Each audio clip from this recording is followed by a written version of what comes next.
দুনিয়ার মানুষ আল্লাহ তাআলাকে ভয় করো, আল্লাহ তাআলাকে ভয় করো, আল্লাহ তাআলাকে ভয় করিয়া দুনিয়ার জমিনে তুমি চলাফেরা করো, দুনিয়ার বাক বিলাস সব কিছু করো, আল্লাহ তাআলাকে ভয় করিয়া দুনিয়ার যা নেয়ামত আছে ভক্ষণ করো। খবরদার খবরদার বান্দা, হারাম থেকে তোমরা বাঁচিয়া থাকো, হারাম খাওয়ার তোমরা কেউ খাইও না, কেননা হারাম এই শরীরটুকু আল্লাহ তাআলা বলেন জান্নাতের মাধ্যমে প্রবেশ করবে না। আল্লাহ তাআলা কোরআনে কারীমের ভিতরে বলেন, আল্লাহ তাআলা কোরআনে কারীমের ভিতরে বলেন, ফামান ইয়ামাল মিসকালা যাররাতিন খায়রান ইয়ারা ওয়া মান ইয়ামাল মিসকালা যাররাতিন শাররান ইয়ারা। আল্লাহু আকবার। আল্লাহ তাআলা বলেন প্রত্যেকটি জিনিসের পুঙ্খানুপুঙ্খানুভাবে তোমার কাছে হিসাব নেওয়া হবে। গুনাহের হিসাব নেওয়া হবে, নেকির হিসাব নেওয়া হবে, হালালের হিসাব নেওয়া হবে, হারামের হিসাব নেওয়া হবে। বুঝা গেল? আমিরুল মুমিনিন উমরের শরীর থেকে হারাম জিনিস বের করে দিল। আল্লাহু আকবার। দুধ হালাল জিনিস, দুধ আল্লাহ তাআলার পছন্দ, দুধ জিব্রাইলের পছন্দ, দুধ মুহাম্মদুর রাসূলুল্লাহ সাল্লাল্লাহু আলাইহি ওয়াসাল্লামের পছন্দ। এজন্য আল্লাহ তাআলা যত মাখলুকাতকে দুনিয়ার জমিনে প্রেরণ করেছেন, সমস্ত মাখলুকাত দুনিয়ার জমিনে আসার সাথে তার মায়ের দুধটা তার জন্য উপকারিত বানাই দিয়েছেন। সুবহানাল্লাহ। আমার মুসল্লিয়ানে কেরাম, মায়ের গর্ভ থেকে সন্তান ভূমিষ্ঠ হওয়ার সাথে সাথে আগে তাকে কোলে দেয়, মায়ের কোলে দেয় দুধ খাওয়ার জন্য। আল্লাহ তাআলা বলেন এই দুধ এমন একটা জিনিস, উপকারী জিনিস, দুধ ভালো জিনিস, দুধ তোমরা পান করবে, তবে দুধের ভিতরে হারাম ভক্ষণ করাইও না। দুনিয়ার মুসলমান আজকে তো যদি মনে করেন যে ওমর রাদিয়াল্লাহু তাআলা আনহু, আবু বকর রাদিয়াল্লাহু তাআলা আনহু দুইজনের শরীরে হারাম ভক্ষণ করতে দেয় নাই, অথচ আমরা সূর্যে খাই, এটা যে হারাম আমরা অনেকে জানি না। সুদ এমন একটা জিনিস, এটা যে হারাম আমরা কেউ জানি না। আমি মনে করি এটা আমার ব্যবসা, আমি মনে করি এটা আমার দোকান থেকে আসে, আমি মনে করি আমি 1 লক্ষ টাকা লাভের উপরে দিলাম, ওইটা থেকে আমার আসে, আমার কর্ম এটা, আমার চলা এটা, আমার ফিরা এটা। আল্লাহ তাআলা বলেন এটা তোমার জন্য হারাম, এটা তোমার জন্য হারাম, এটা তোমার জন্য হারাম।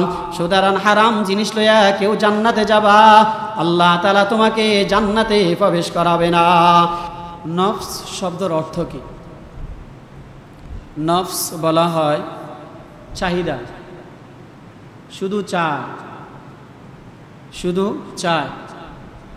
বাড়ি দাও, গাড়ি দাও, টাকা দাও, পয়সা দাও, ধন দাও, দৌলত দাও, অনেক কিছু চায় নফস। আর কলবের কাজ কি? কলবের কাজ হলো নফস যেটা চায় এটা রায় দেওয়া।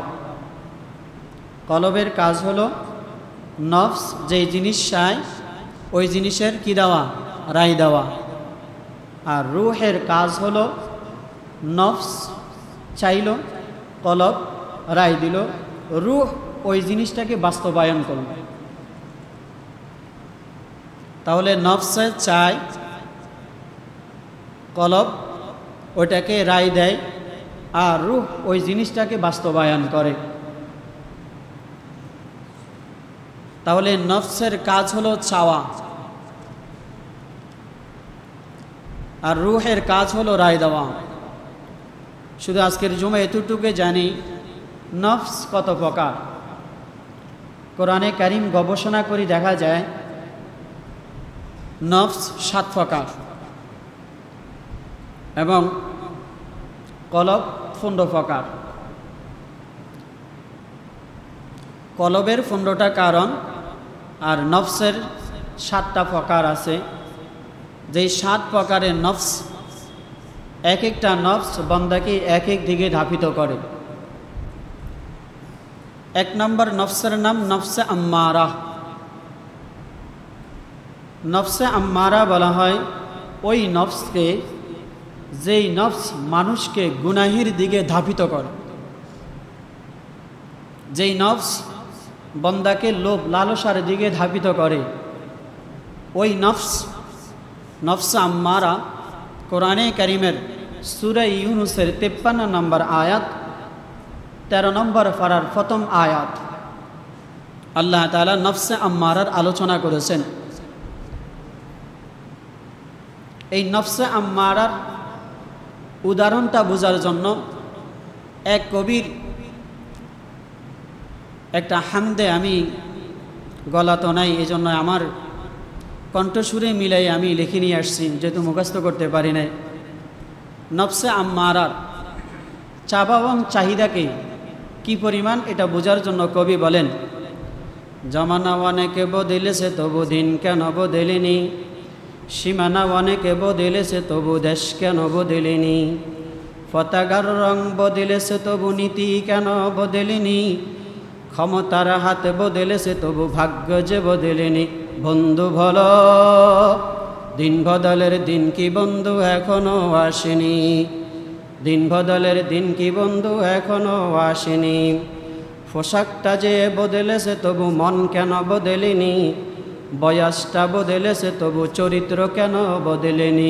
বন্ধু ভালো দিন বদলের দিন কি বন্ধু এখনো আসেনি, দিন বদলের দিন কি বন্ধু এখনো আসেনি, চুলের রংটা বদলেছে তবু অভ্যাসটা যে বদলেনি, চুলের রংটা বদলেছে তবু অভ্যাসটা যে বদলেনি, কণ্ঠের সুরে বদলেছে তবে আমলটা যে বদলেনি। বন্ধু ভালো দিন বদলের দিন কি বন্ধু এখনো আসেনি, দিন বদলের দিন কি বন্ধু এখনো আসেনি, নেতার হাতে বদলেছে তবু নীতি যেন বদলেনি, রাজনীতির হাতে বদলেছে তবু কর্ম যে বদলেনি। বন্ধু ভালো দিন বদলের দিন কি বন্ধু এখনো আসেনি, বিচারকটা বদলেছে তবু বিচার কেন বদলেনি, কোর্ট কাছারি বদলেছে তবু আইন যেন বদলেনি। বন্ধু ভালো দিন বদলের দিন কি বন্ধু এখনো আসেনি, দিন বদলের দিন কি বন্ধু এখনো আসেনি। বন্ধু ভালো দিন বদলের দিন কি বন্ধু এখনো আসেনি। وأما من خاف مقام ربه ونهى النفس عن الهوى فإن الجنة هي المأوى। কবি এই কথা বুঝাইতে চাইলেন যে নফসা আম্মারা এমন একটা নফস যেটা মানুষকে শুধু চাওয়ার দিকে ধাবিত করে, গুনাহের দিকে ধাবিত করে। যদিও কবির কথাগুলো অনেক চমৎকার, বুঝার অনেকগুলা বিষয় আছে, এতটুকু জানি। এক নম্বর নফসের নাম নফসে আম্মারা। বলেন সবাই, এক নম্বর নফসের নাম কি? নফসে আম্মারা। আরো জোরে বলি, নফসে। এক নম্বর নফসের নাম নফসে আম্মারা, যেটা ওই নফসকে বলে যেই নফস মানুষকে গুনাহের দিকে ধাবিত করে। দুই নম্বর নফসের নাম নফসে লাওয়ামা। যেই নফস লাওয়ামা কাকে বলে? নফসে লাওয়ামা ওই নফসে বলা হয় যেটা তিরস্কার করে। এই তিরস্কার এটা মুসলমানেরও হতে পারে, বেঈমানেরও হতে পারে। কেমন? বেঈমান যখন মারা যাবে, কবরে যাবে, হাসরের মাঠে আল্লাহ তাআলার বিচারের আদালত যখন শুরু হবে, তো বেঈমান আফসোস করি বলবে, তিরস্কার করবে নিজের নফসকে, হায় দুনিয়ার জমিনে যদি ঈমানদার হইতাম, মুসলমান হইতে পারতাম, তাহলে আজকে ক্ষতিগ্রস্তের ভিতরে জাহান্নামের আগুনে পড়া লাগতো না। নফসে লাওয়ামা তিরস্কার করা, নিজেকে নিজে তিরস্কার করবে। আর এটা মুসলমানও হতে পারে। মুসলমান যখন জান্নাতে যাবে তখন নিজেকে নিজে তিরস্কার করবে, হায় অমুকে ব্যক্তি নেকামল করে কি পরিমাণ সুন্দর জান্নাত পাইছে, আমি যদি সুবহানাল্লাহ আরো 100 বার বেশি করতাম, আলহামদুলিল্লাহ আরো 100 বার বেশি করতাম, কোরআন তেলাওয়াত যদি আরো একটু বেশি করতাম, তাহলে আমি যে জান্নাতটুকু পাইছি এর চেয়ে বেশি জান্নাত আমিও পেয়ে যেতাম। নিজেকে নিজে কি করবে? তিরস্কার করবে। সুবহানাল্লাহ বলেন না। 3 নম্বর নফসের নাম নফসে মুলহিমা। তাহলে 1 নম্বর নাম নফসে আম্মারা। কোরআনে কারিমের সূরা ইউনূসের 53 নম্বর আয়াতে নফসে আম্মারার বয়ান আছে। নফসে লাওয়ামা, এটা কোরআনে কারিমের সূরা কমরের 2 নম্বর আয়াতে বলেন আল্লাহ তাআলা, লা উকসিমু বিয়াউমিল কিয়ামা ওয়া লা উকসিমু বিন নাফসিল লাওয়ামা, লা উকসিমু বিয়াউমিল কিয়ামা ওয়া লা উকসিমু বিন নাফসিল লাওয়ামা। আল্লাহ তাআলা দ্বিতীয় নফসে লাওয়ামার কথা কোরআনে কারিমের মাধ্যমে উল্লেখ করতেছেন। এই নফস মানুষকে তিরস্কার করা, অর্থ আমি আরো বেশি যদি নেক আমল করতে পারতাম তাহলে তার চেয়ে বেশি জান্নাত, সুন্দর জান্নাত আমার মিলে যাইত। 3 নম্বর নফসের নাম নফসে মুলহিমা। নফসে মুলহিমা বলা হয় ভালো কাজের আদেশ করা। নফসে মুলহিমা বলা হয় ভালো কাজের আদেশ করা।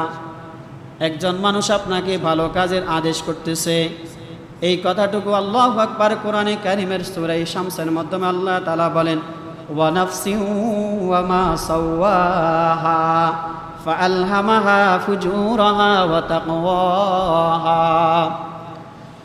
নফসে মুলহিমা আল্লাহ তাআলা সূরা শামসের ওয়ান নাফসু ওয়া মা সাওয়াহা ওয়া নাফসি ওয়া মা সাওয়াহা এই আয়াতের তাফসীর করলে আল্লাহু আকবার ভালো কাজের আদেশ করা। আল্লাহ তাআলা এই কথা কোরআনে কারিমের অন্যতরে বলেন, কুনতুম খায়রা উম্মাতিন উখরিজাত লিন-নাস তা'মুরুনা বিল মা'রুফ ওয়া তানহাউনা আনিল মুনকার ওয়া তু'মিনুনা বিল্লাহ। ভালো কাজের আদেশ করা, সৎ কাজে মানুষকে ডাকা, গুনাহের থেকে মানুষকে বাধা দেওয়া, এটা নেককার মানুষের কাম, ভালো মানুষের কাম। তাহলে 3 নম্বর নফসের নাম হলো নফসে লাওয়ামা, অর্থ ভালো কাজের আদেশ দেওয়া। 4 নম্বর নফসের নাম হলো নফসে মুতমাইন্না।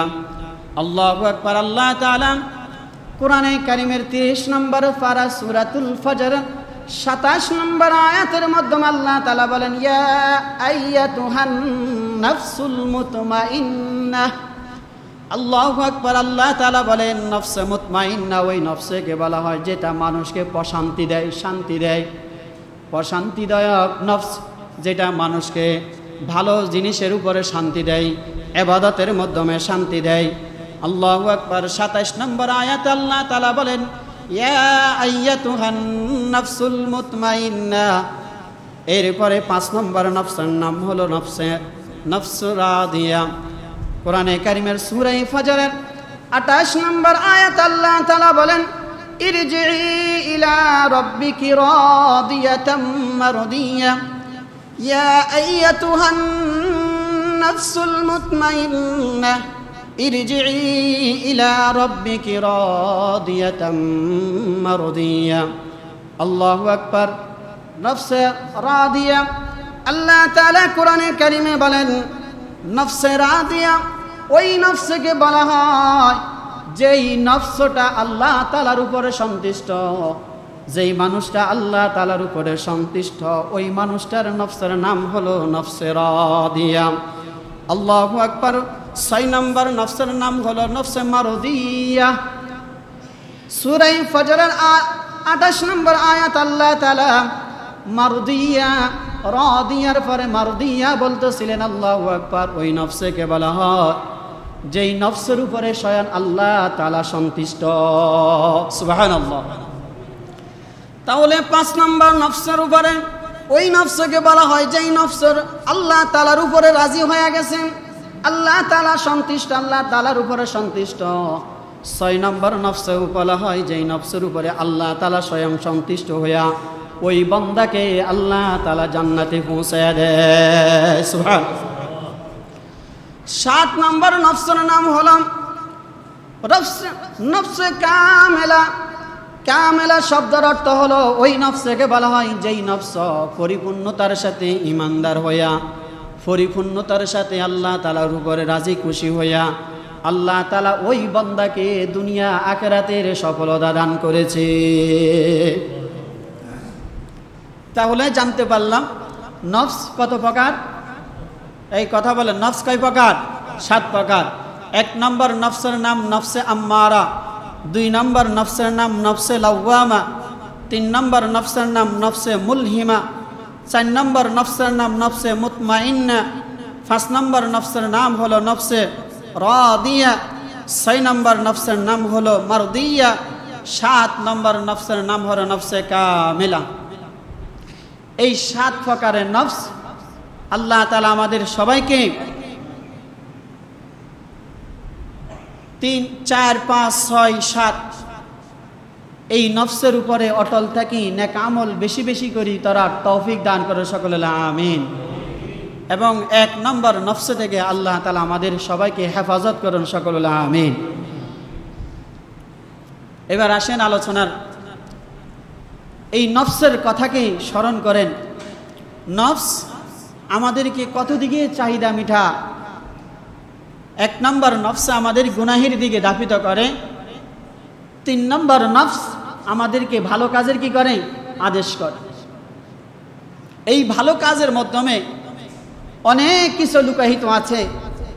সাহাবাই কারাম রিদওয়ানুল্লাহি তাআলা আজমাইন নবী করিম সাল্লাল্লাহু আলাইহি ওয়াসাল্লামের কাছে কালিমা পড়ে মুসলমান হওয়ার পরে, ভালো কাজের আদেশ পাওয়ার পরে সাহাবাই কারাম আল্লাহ তাআলার কাছে যেই মুহূর্তে যাহা কিছু চাইতেন, আল্লাহ তাআলা সাথে সাথে তাদের দোয়াকে কবুল করে তাদেরকে সেই জিনিস দান করতেন। বলুন সুবহানাল্লাহ।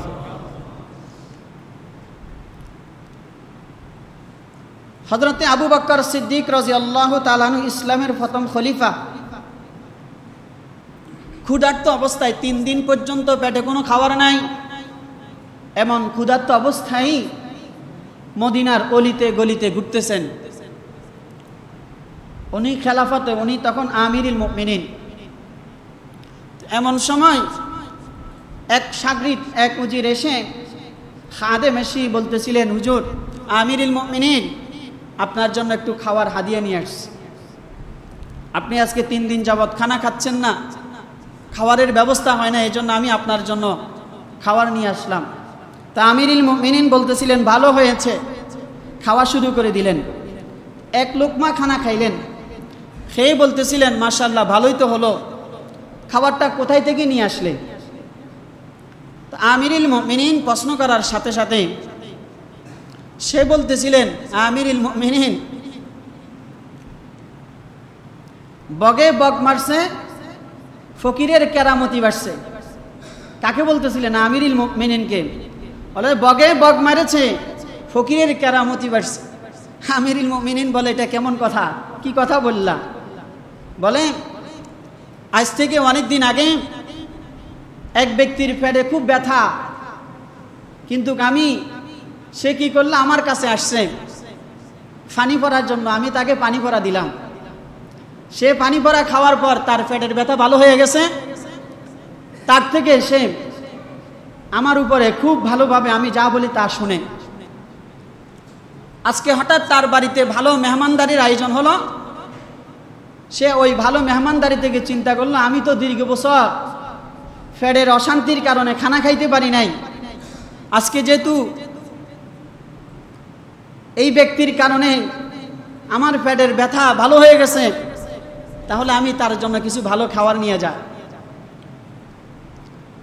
তো ভালো খাবার নিয়ে আসলাম। আমি চিন্তা করলাম, যেহেতু আমার জন্য খাবারটা আনছে, আমি চিন্তা করলাম আমিরুল মুমিনিন আজকে 3 দিন যাবৎ খানা খাইতেছে না, আমি এই খাবারটা আমিরুল মুমিনিনকে দান করি, হাদিয়া হিসাবে ওনার কাছে নিয়ে যাও, উনি খাবে। আমিরুল মুমিনিন খলিফাতুল মুসলিমিন হযরত ওমর ফারুক রাদিয়াল্লাহু তাআলা আনহু সাথে সাথে খাবারের প্লেটটাকে সামনের দিকে ঢেলে দিলেন। দিয়া দিল যে আমার সামনে থেকে খাবার এটা সরাও। বলে, আমিরুল মুমিনিন কেন আপনার সামনে থেকে খানা সরাবো? বলে, হে আল্লাহ পাকের বান্দা, আমার সামনে এই খাবারের উপযোগী আমি না। কেননা তুমি তো মাত্র এই কালিমা পড়ে মুসলমান হয়েছ। এর আগে তো তুমি বিধর্মী ছিলা। তুমি ধর্ম গ্রহণ করার আগে তো তুমি যে জারপুক করেছিলা, এই জারপুকের বিনিময়ে সে তোমাকে এই খাবারটুকু দিয়েছে। ওই তুমি যেই ধর্ম গ্রহণ করার আগে, কালিমা পড়ার আগে যেই পানি পড়াটুকু তাকে দিয়েছ, তুমি তো আল্লাহর নামও দাও নাই, তুমি তো ওজার নামে দিয়েছ। বলে, হ্যাঁ আমিরুল মুমিন, আমি আল্লাহ তাআলার নামে তাকে পানি পড়া দিন, আমি ওজার নামে তাকে পানি পড়া দিলাম। বলে এখন তুমি মুসলমান হয়েছো, এখন তোমার জন্য খাবার আনছে। বলে এই খাবারের উপযোগী আমি আবু বকর না, কারণ এটা হারাম খাবার। তুমি আল্লাহর নামে তাকে যদি ফু দিতা আর সে যদি ভালো হয়ে যাইত, ওইটার বিনিময়ে তোমাকে যদি হাদিয়া দিত আর তুমি যদি আমাকে হাদিয়া দিতা, তাহলে এই খাবারটা আমার জন্য হালাল থাকতো। সুতরাং তুমি ইসলাম গ্রহণ করার আগে তাকে জারপুক করিয়া যেই পানিটুকু দিয়েছ এটা হারাম। আর হারাম শরীর, হারাম খাওয়ার খাই আমি আবু বকরের শরীরে যদি হারাম খাওয়ার থাকে, আল্লাহ তাআলা ওই হারাম শরীরটাকে জাহান্নামের দিকে নিক্ষেপ করে দিবে। সুতরাং আমি আবু বকর হারাম খাওয়ার খাইতে চাই না। হযরত আবু বকর সাথে সাথে আঙ্গুলে নিয়ে খাবারটুকু বাইর করার চেষ্টা করতেছিলেন। মুখে যে খাবারটুকু ছিলেন এটা ফেলে দিলেন। এরপরে খাবারটুকু পেট থেকে গোস্তটুকু কিভাবে বের করবেন? বলে যে হযরত আবু বকর সিদ্দিক রাদিয়াল্লাহু তাআলা মুখের উপরে পানি ঢালতেছেন। অনেকগুলা পানি খায়া পেট ফুলে গেছে।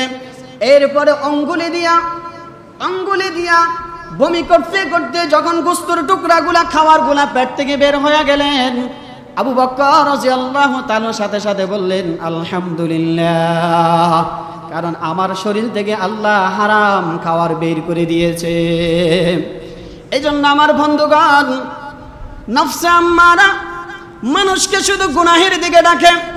কেমন গুনাহের দিকে ডাকে? বলে যে অমুক হুজুরের কাছে যাও, অমুক কেরামতি আছে, অমুক ভণ্ড বাবার কাছে যাও, তার কেরামতি যদি পাও তোমার ছেলে হয় না, মেয়ে হয় না। বাবার কাছে গেলে তোমার ছেলে হবে, মেয়ে হবে। পানি পরা নিয়ে আসো, তাবিজ নিয়ে আসো। আর ওই তাবিজের উপরে কিন করে বান্দা ওইটার উপরে কিন করে থেকে যাওয়ার কারণে তার আমল নষ্ট হয়ে যায়, ঈমান নষ্ট হয়ে যায়। আল্লাহ তাআলা কোরআনে কারিমে নফসে আম্মারা ওই নফসকে বলছে যেটা মানুষকে গুনাহের দিকে ডাকে। তুমি পানি পরা আনো, কোনো বাধা নাই। তাবিজ আনো, কোনো বাধা নাই। তবে তাবিজের মাধ্যমে যদি তুমি ইয়াকিন করো তাবিজ দ্বারা তোমার চিকিৎসা হইল, পানি পরা দ্বারা তুমি ভালো হয়ে গেছ, আল্লাহ তাআলা বলেন এই কথার ইয়াকিনের দ্বারা তোমার ঈমান আমল নষ্ট হয়ে গেছে। গুনাহ তোমাকে গুনাহের দিকে দাফিত করছে, ওই নফস থেকে তুমি বাঁচো। আল্লাহু আকবার। এই জন্য আল্লাহ তাআলা বলেন, হে দুনিয়ার মুসলমান ইমানদার জাতিরা, হযরত আবু বকর সিদ্দিক রাদিয়াল্লাহু তাআলা আনহু আল্লাহ তাআলার ভয় দিলের ভিতর আসার কারণে, আল্লাহ তাআলার ভয় দিলের ভিতর আসার কারণে হযরত আবু বকর সিদ্দিক রাদিয়াল্লাহু তাআলা আনহু খাবারটুকু দিল থেকে বের করে দিলেন। এরপরে কি করলেন? হযরত ওমর ফারুক রাদিয়াল্লাহু তাআলা আনহুকে একজনে খাবার নিয়ে আসলেন। হযরত ওমর রাদিয়াল্লাহু তাআলা আনহু ক্ষুধার্ত অবস্থায় আমিরুল মুমিনিন হযরত ওমর রাদিয়াল্লাহু তাআলা আনহু, হযরত ওমর ফারুক রাদিয়াল্লাহু তাআলা আনহু আল্লাহু আকবার, ফেড়ে ক্ষুধা না, একজনে দুধ নিয়ে আসছেন। আল্লাহু আকবার, দুধ খাইতেছেন। দুধ মুখে দিয়া দিলেন। খাওয়ার পরে তৃপ্তি সহকারে খেলেন। সাহাবীকে জিজ্ঞাসা করলেন, ও সাহাবী, তুমি এই দুধ কোথায় থেকে নিয়ে আসলা? বলে যে আমিরুল মুমিনিন, বলে যে আমি যেই দুধগুলো আপনার জন্য নিয়ে আসলাম, বলে যে বাইতুল মাল থেকে প্রতিদিন যেই দুধগুলা দফন করিয়া ধরিয়া বাইতুল মালে যে ওঁটগুলা আছে, দুম্বাগুলা আছে, এগুলার দুধগুলা দফন করিয়া যেরকমভাবে আল্লাহু আকবার দুধগুলা দফন করিয়া মদিনার অলিতে গলিতে গরিব মানুষের কাছে বন্টন করে, আজকে ওই বাইতুল মালের দুধগুলার ভাগ আমার নামে আসছে, আমার ঘরে চলে আসছে। আমি চিন্তা করলাম আমিরুল মুমিনিন হযরত ওমর রাদিয়াল্লাহু তাআলা আনহু, হযরত ওমর ফারুক রাদিয়াল্লাহু তাআলা আনহু কি করতেছিলেন? বলে যে উনি ক্ষুধার্ত, উনি তো দুধ খাইতে পারে না, খাওয়া খাইতে পারে না, আমি ওনার জন্য দুধ নিয়ে গেলাম। আল্লাহু আকবার। আমিরুল মুমিনিন সাথে সাথে উঙ্গুলি দিয়া দুধগুলা পেট থেকে বাইর করিয়া বলতেছেন, ও আল্লাহ পাকের সাহাবী, তুমি বাইতুল মালের দুধ তোমার কাছে আসছে আর তুমি আমাকে খাওয়াইলা, তোমার থেকে আমি কেন খাবো? বাইতুল মালের জিম্মাদার তো আমার কাছে, আমি এখন আমিরুল মুমিনিন, ইচ্ছা করলে তো আমি বাইতুল মাল থেকে সরাসরি লইয়া খাইতে পারি, তোমার থেকে কেন খাবো? সুতরাং তুমি গরিব মানুষ, তোমার থেকে আমি খাইতে পারি না। এজন্য আমিরুল মুমিনিন বলে তোমার খাবারটুকু আমার জন্য হালাল হবে না, আমি হারাম খাবার আমার শরীরে আমি ঢুকাইতে চাই না। এজন্য আমি হারাম খাবারটুকু আমার শরীর থেকে বের করে দিলাম। যার জন্য আল্লাহ তাআলা কোরআনে কারিমে বলেন, ওয়া আম্মা মান খাফা মাকামা রাব্বিহি ওয়া নাহান النفس عن الهوى فإن الجنة هي المأوى وأما من خاف مقام ربه ونهى النفس عن الهوى তোমাকে গুনাহের দিকে কেমন দাবিত করে বলে যে শয়তান তোমাকে ওয়াসওয়াসা দেয় বলে যে তুমি যদি 1 লক্ষ টাকা যদি একজনের কাছে রাখো তাকে বলবা সরাসরি তুমি আমাকে লাভ কেমনে দিবা বলে যে এক দোকানের উপরে মাসে তুমি আমার 2,500 টাকা দিবা 5,000 টাকা দিবা দোকানের কোনো অস্তিত্ব নাই দোকানের কোনো খোঁজখবরও নাই আমি ওই বান্দা থেকে প্রতি মাসে তার উপরে জুলুম করিয়া সে কেন আমার থেকে টাকা নিল তার থেকে আমি প্রতি মাসে জুলুম করিয়া 5,000 টাকা খাইতেছি আল্লাহ তাআলা বলেন এটা নফসে আম্মারার ধোঁকা এই নফসে আম্মারা তোমাকে ধোঁকা দিয়া গুনাহের দিকে ধাবিত করে ওই গুনাহের কারণে তুমি জাহান্নামে যাওয়া লাগবে এজন্য আল্লাহ পাকের বান্দা হারাম সারিয়া দাও হালাল পথে তুমি চলো আল্লাহ তোমাকে জান্নাতের মেহমান বানাবে সুবহানাল্লাহ খলিফাতুল মুসলিমিন হযরত ওমর ফারুক রাদিয়াল্লাহু তাআলা আনহু বলেন মানুষের দোয়া আল্লাহ তাআলা কবুল করেন নফস মানুষ বলে যে 3 নম্বর নফসে হলো মানুষকে ভালো কাজের আদেশ দেওয়া 3 নম্বর নফসে যদি ভালো কাজের মানুষকে আদেশ দেয় আপনাকে একজন বলল ভাই মসজিদে আসেন নামাজ পড়েন এটা ভালো কাজের আদেশ আপনাকে একজন বলল ভাই চলেন একটু কোরআন তেলাওয়াত করে এটা ভালো কাজ আপনাকে একজন বলল ভাই চলেন না একটু দোয়া কালাম করি একজনকে নামাজের দাওয়াত দিয়ে এটা ভালো কাজ একজন যদি আপনাকে বলে ভাই চলেন না এখন আল্লাহু আকবার বলে যে এই দোকানে বসিয়া সুদের লেনদেন করব এটা হারাম কাজ এজন্যই মুসলমান আমার মুসল্লিয়ানে কেরাম আমার পর্দাসীন মাওরা সুদের থেকে বাঁচেন হারাম থেকে বাঁচেন জান্নাতের চিন্তা বিগির করেন ওমর রাদিয়াল্লাহু তাআলা বলেন এখনকার মানুষে দোয়া করলে আমাদের দোয়া কবুল হয় না আল্লাহু আকবার তৎকালীন জামানার মানুষগুলা যখন আল্লাহর কাছে দোয়া করতেন সাথে সাথে ওই দোয়া আল্লাহর আরশ আজিম পর্যন্ত পৌঁছিয়া যাইতেন হযরত ওমরের কাছে এক সাহাবী চলে আসলেন বাপ বেটা দুইজন আসার সাথে সাথে ওমর রাদিয়াল্লাহু তাআলা বলতেছিলেন হে আল্লাহ পাকের সাহাবী কি ব্যাপার তোমাদের দুইজনকে হুবাহুব এত মিল কেন বাপ বেটার চেহারা এত মিল কেন আরবের মাধ্যমে আমার চোখের মাধ্যমে এখন পর্যন্ত তোমাদের বাপ বেটার দুইজনের চেহারার যে মিল এখন পর্যন্ত আমি একটা লোক আমার চোখের সামনে পাই নাই বাবা বলতেছিলেন আমিরুল মুমিনিন আমাদের বাপ বেটা দুইজনের চেহারায় এক মিল আপনি দেখলেন কিন্তু আমার এই যে ছোট শিশুটা দেখেন এর মাধ্যমে একটা অলৌকিক ঘটনা ঘটে আছে আপনি কি সেটা শুনবেন না ওটা কি জানবেন না আমিরুল মুমিনিন বলেন ওই ঘটনা কি আল্লাহু আকবার ওই বান্দা বলেন ওগো সাহাবী আমিরুল মুমিনিন ওমর ফারুক রাদিয়াল্লাহু তাআলা আনহু বলেন আমিরুল মুমিনিন যুদ্ধের ডাক হয়ে গেল হাইয়া আলাল জিহাদ যুদ্ধের ডাক চলে আসছে আমায় বিবাহ করলাম বিবাহের পর আমার বিবির পেটের মাধ্যমে আল্লাহু আকবার এক সন্তানের পেটে আল্লাহু আকবার আমার বিবি গর্ভবতী হয়ে গেছেন 6 মাসের আমার বিবি গর্ভবতী এমন সময় জিহাদের ডাক চলে আসছেন আমি জিহাদে না গিয়া আল্লাহু আকবার ঘরে কেমনে থাকবো আমি সহ্য করতে পারলাম না আমি জিহাদের পোশাকটা পরলাম তলোয়ারটুকু হাতে নিলাম আমার পানের বিবি বলতেছেন ওগো আমার স্বামী আপনি আমাকে একা একা ফেলে রেখে যাইতেছেন কোনো সমস্যা নাই কিন্তু আল্লাহ যে আমার পেটের মাধ্যমে যে রেহামে যে সন্তানটুকু আছে এটার জন্য একটু আল্লাহর কাছে দোয়া করে যান সাহাবী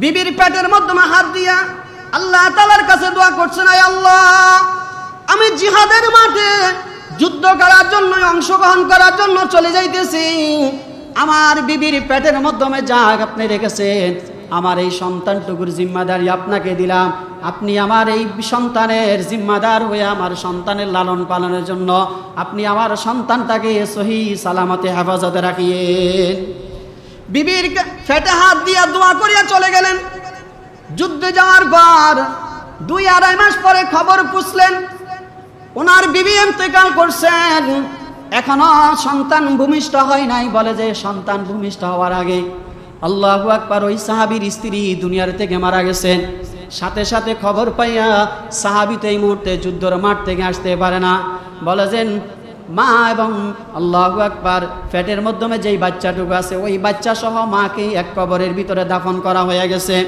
দাফন করার পরে দীর্ঘ 4-5 মাস পরে দীর্ঘদিন পরে ওই সাহাবী যুদ্ধের মাঠ থেকে যখন ফিরে আসলেন, এলাকার মহল্লার মানুষেরা বলতেছিলেন, এলাকার সাথীরা বলতেছিলেন, এলাকার মানুষগুলা বলেন, ও আল্লাহ পাকের বান্দা, তুমি তো যুদ্ধের মাঠে চলে গেছো, তোমার বিবি মারা গেছেন, কিন্তু আমরা কবরে রাখলাম, কবর থেকে এক অলৌকিক ঘটনা ঘটতেছে, আমরা কেউ ভয়ে তোমার স্ত্রীর কবরের পাশে যাইতে পারি না। বলে যে কি হয়েছে? বলে যে প্রতিদিন রাত্রে তোমার স্ত্রীর কবর থেকে আগুনের ঝলকি উপরের দিকে উঠতেছে। সাহাবী চিন্তা করলেন, ঘটনা কি? এটা তো হতে পারে না, কেমনে এটা সম্ভব? আমার বিবি আবেদা, আমার বিবি জাহরা, আমার বিবি জান্নাতি বিবি, আমার বিবি নামাজ ছাড়ে না, রোজা ছাড়ে না, আমার বিবি দান সদকা ছাড়ে না, সুতরাং আমার বিবির কবর থেকে এমন ঘটনা ঘটতে পারে না। আল্লাহু আকবার। বলে যে সাহাবীটা এই কথা শোনার পরে কোনোভাবে মানতে পারে না, সহ্য করতে পারে না। হঠাৎ করে একদিন রাত্রে সে কবরের স্থলে চলে গেলেন। দূরে থেকে দেখতেছেন মানুষ যেটা বলছেন আসলে কবর থেকে আগুনের ঝলকি উঠতেছে। ভয়ে চিন্তায় ভয় পেয়ে গেলাম। বলে যে আমিরুল মুমিনিন, আমি ভয় পাইতে পাইতে আস্তে আস্তে কবরের কিনারে গেলাম। কবরের কিনারে যাওয়ার সাথে সাথে দেখলাম কবরের মাটিগুলো আস্তে আস্তে পাক হয়ে গেল। আল্লাহু আকবার। ওই কবরের ভিতর আল্লাহু আকবার, আল্লাহ তাআলা যে আগুনের ঝলকি দেখতেছিল এটা আগুনের ঝলকি না, আল্লাহ পাক কবরের ভিতরে জান্নাতের লাইটের যে ব্যবস্থা করেছেন ওই লাইটের আলো দেখা যায়। সুবহানাল্লাহ। আমার মুসল্লিনে কেরাম, সাহাবী বলতেছিলেন আমিরুল মুমিনিন, আমি তো যুদ্ধে চলে গেলাম, কিন্তু আমার বিবির পেটের মধ্যে হাত দিয়ে আল্লাহর কাছে দোয়া করে গেলাম। আর আমি যখন কবরের পাশে গেলাম, কবরের মাটিগুলা ফাটে গেল। ফেটে যাওয়ার সাথে সাথে আমি কবরের দিকে লক্ষ্য করে দেখলাম আমার বিবি বসে বসে আমার ওই সন্তানকে, জান্নাতি বিবি আমার সন্তানকে দুধ পান করায়। সুবহানাল্লাহ। আমার বিবিকে দুধ পান করাইতে, আমার সন্তানকে দুধ পান করাইতেছে। আমি কবরের পাশে দাঁড়াইলাম। দাঁড়ানোর সাথে সাথে আমার বিবি আমার সন্তানকে কবরের থেকে উঠাইয়া বলতেছিলেন, ও আমার পানের স্বামী, আপনি যে এই দোয়া আল্লাহ তাআলার কাছে দোয়া করছেন আল্লাহ পাক আপনার সন্তানটাকে হেফাজত করার জন্য, আমি তো দুনিয়ার থেকে চলে আসলাম, আল্লাহ পাক কবরের ভিতর আসার পর আপনার ছেলেটা ভূমিষ্ঠ হলো, আল্লাহ পাক ফেরেশতাদের জিম্মাদারি দিয়ে এই সন্তানটাকে ভূমিষ্ঠ বানাই দিলেন, আপনি আসা পর্যন্ত এটার জিম্মাদারি আল্লাহ আমার কাছে দুধ খাওয়াইতেছি। ওগো আমার পানের স্বামী, আপনি সন্তানের জন্য দোয়া করলেন, স্ত্রীর জন্য দোয়া করলেন না, আপনার সন্তানের জন্য দোয়া করলেন, সন্তান নিয়ে যান। স্ত্রীর জন্য যদি দোয়া করতেন আল্লাহ স্ত্রী এবং সন্তানকে জিহাদের মাঠ থেকে আসিও আবার ফিরে পাইতেন। আল্লাহু আকবার। বিবি সন্তানটুকু আমাকে দেওয়ার সাথে সাথে আবার অটোমেটিক কবর দুই দিক থেকে মাটি আসিয়া চাপ মারি গেল, কবর বন্ধ হয়ে গেল। আমিরুল মুমিনিন, আমি আমার ওই সন্তানটুকু নিয়ে আপনার কাছে হাজির হয়ে গেলাম। আমি এই সন্তানটুকু জান্নাতে পেলাম। আমার এই সন্তানের চেহারার সাথে আমার মিল কেন থাকবে না? আমার বিবি জান্নাতের ভিতরে জান্নাতি রমণীর দুধ পান করিয়া আমার এই সন্তান দুনিয়াতে আসছে। আমিরুল মুমিনিন, আপনি বলেন আল্লাহ তাআলার কাছে যেই দোয়া করলাম আল্লাহ তাআলা আমার দোয়াকে কবুল করছে। আমিরুল মুমিনিন বলতেছিলেন, আল্লাহর নবীর সাহাবী, আল্লাহ তাআলা তোমাদের বাবাটাকে জান্নাতের মেহমানের ঘোষণাও দিয়া দিয়েছেন। আল্লাহু আকবার। তাহলে বোঝা গেল 3 নাম্বার নফসের নাম নফসে লাওয়ামা, মানুষকে ভালো কাজের আদেশ দেয়। জিহাদের ডাক আসছে, যুদ্ধ করতে চলে গেলেন, বিবির পেটে হাত রাখিয়া দোয়া করলেন, আল্লাহ তাআলা ওই জিনিসকে হেফাজত করিয়া আবার তার মাল তাকে ফিরাইয়ে দিয়েছেন। আমার মুসল্লিনে কেরাম, আমরা যদি হারাম থেকে বাঁচিয়া আল্লাহর কাছে ভালো কিছু চাই আল্লাহ আমাদেরকে ভালো কিছু দান করবেন। এরপরে আসেন 2 সাহাবী যুদ্ধের মাঠে যাওয়ার জন্য তৈয়ার হয়ে গেছেন। আল্লাহু আকবার। সাঈদ ইবনে আবি ওয়াক্কাস রাদিয়াল্লাহু তাআলা আনহু এবং আব্দুল্লাহ ইবনে জাওহাশ রাদিয়াল্লাহু তাআলা আনহু 2 সাহাবী উহুদের মাঠে যুদ্ধ করার জন্য যাইতেছেন। আল্লাহু আকবার। একজন আরেকজনকে বলতেছিলেন দোয়া কিভাবে কবুল হয় বুঝেন। নফসে লাওয়ামা, ভালো কাজের আদেশ দেওয়া। আপনি আপনাদেরকে যেই জিনিসটা বুঝাইতে চাইলাম, নফস এমন একটা জিনিস আমাদেরকে খারাপের দিকও নেই ভালোর দিকও নেই। এই নফস 7 প্রকারের ভিতরে 3 নম্বর নফসে লাওয়ামা, এটা মানুষকে ভালো কাজের দিকে নেয় আল্লাহু আকবার। দুই সাহাবী যুদ্ধের মাঠে যাবেন, এমন সময় বলতেছিলেন, একজন আরেকজনকে বলে, ভাই যুদ্ধের মাঠে তো যাওয়ার সময় আল্লাহ তাআলা এই মুহূর্তে দোয়া কবুল করবে, আমি মনে মনে একটা দোয়া করব, কি বলবো সেটা আমি তোমাকে শোনাবো না, তুমি কিন্তু আমার সাথে আমিন বলবা, আবার তুমি দোয়া করবা মনে মনে, কি বলবা আমাকে শোনাইবা না, তুমি আমিন বলবা, আমি আমিন বলবো। আল্লাহু আকবার। একজন হাত তুললেন, আল্লাহু আকবার। একজন হাত তুলিয়া সাঈদ ইবনে ওয়াক্কাস আল্লাহু আকবার হাত তুললেন, হাত তুলিয়া মনে মনে চাইলেন, চাওয়ার পরে মুনাজাত শেষ করে দিলেন, উনি বললেন আমিন। আব্দুল্লাহ ইবনে জাওহাস রাদিয়াল্লাহু তাআলা আনহু এবার হাত তুললেন, মনে মনে চাইলেন, চাইয়া বলতেছিলেন আল্লাহুম্মা আমিন। আল্লাহু আকবার। সাঈদ ইবনে ওয়াক্কাস এবার আমিন বলে দিলেন। দুইজন যুদ্ধের মাঠে চলে যাইতেছিলেন যুদ্ধ করার জন্য, এখন মাঠের দিকে প্রবেশ করবেন, এমন সময় একজন আরেকজনকে বলতেছিলেন, ও ভাই একটু আগে যে দোয়া করলাম, কোন দোয়া করলাম, কি দোয়া করলেন, এখন যুদ্ধের মাঠে চলে যাব, একটু পরে তো আমার আপনার সাথে হয়তো আর জীবনে দেখা নাও হইতে পারে, জিহাদের মাঠ থেকে এখানে হয়তো বা ছিন্ন বিচ্ছিন্ন হয়ে যাইতে পারি, দুনিয়াতে আর থাকতেও পারি নাও থাকতে পারি, কিন্তু এখন কি জানতে পারি আপনি আল্লাহর কাছে কোন দোয়া করেছেন। আব্দুল্লাহ ইবনে জাওহাস বলতেছিলেন, সাঈদ ইবনে আমির আপনি মুরব্বী মানুষ, আপনি আগে বলেন কি দোয়া করেছেন। সাঈদ ইবনে ওয়াক্কাস রাদিয়াল্লাহু তাআলা আনহু বলেন, আমি আল্লাহ তাআলার কাছে হাত তুলে দোয়া করছি, হে আল্লাহ যুদ্ধের মাঠে জিহাদ করার জন্য যাইতেছি, এমন সময় আমার তলোয়ারের মাধ্যমে কাফেরদের বড় একজন দানশীলওয়ালা, একজন বড় লিডারকে, শক্তিশালী একজনকে আমার তলোয়ারের নিচে দান করিয়েন, আমি তাকে হত্যা করিয়া বড় কিছু বাইতুল মালের অনেক টাকা পয়সার মালিক হয়ে যাব, আর এই টাকা পয়সাগুলা দিয়া আমি মদিনায় চলে যাব, মানুষ ওই টাকা দিয়ে আমার দ্বারা অনেক উপকারিত হবে, মানুষের খেদমত করব, আর যুদ্ধ করার জন্য তো শক্তির দরকার, আল্লাহ আপনি আমাকে শক্তি দান করিয়েন। এবার আব্দুল্লাহ ইবনে জাওহাস বলতেছিলেন, ও ভাই সাঈদ আপনি যেই দোয়া করেছেন আপনার সামনে এবার আমার দোয়াটুকু বলতে তো আমি ভয় পাইতেছি, তারপরও কাগতি করার পরে এবার বলতেছিলেন আল্লাহু আকবার।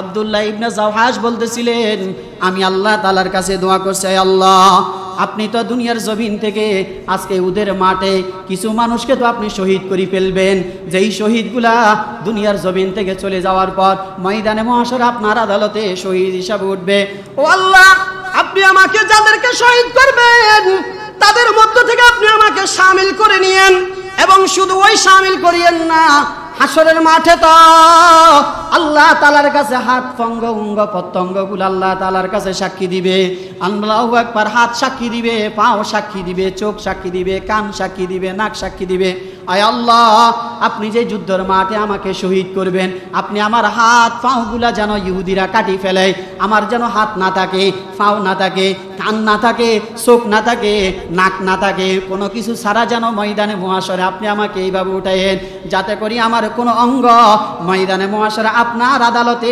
সাক্ষী দিতে না পারে। আল্লাহু আকবার। আব্দুল্লাহ ইবনে জাওহাস রাদিয়াল্লাহু তাআলা আনহু এই দোয়াকে আল্লাহ তাআলা কবুল করছেন, যেরকম ভাবে দেখলেন আল্লাহু আকবার হামজালা রাদিয়াল্লাহু তাআলা আনহু উহুদের জমিনে শহীদ হলেন কিভাবে বলেছেন, তার ভিতরে কলিজাটা পর্যন্ত বাইর করিয়া ইহুদিরা সাবায়া সাবায়া হামজালার কলিজাটা পর্যন্ত খাইলেন। আব্দুল্লাহ ইবনে জাওহাস বলতেছিলেন, আমাকে ওরকম ভাবে ময়দানে মহাশরে আপনি উঠাইয়েন, আমার কোনো যেন অঙ্গ প্রত্যঙ্গ না থাকে। আল্লাহু আকবার।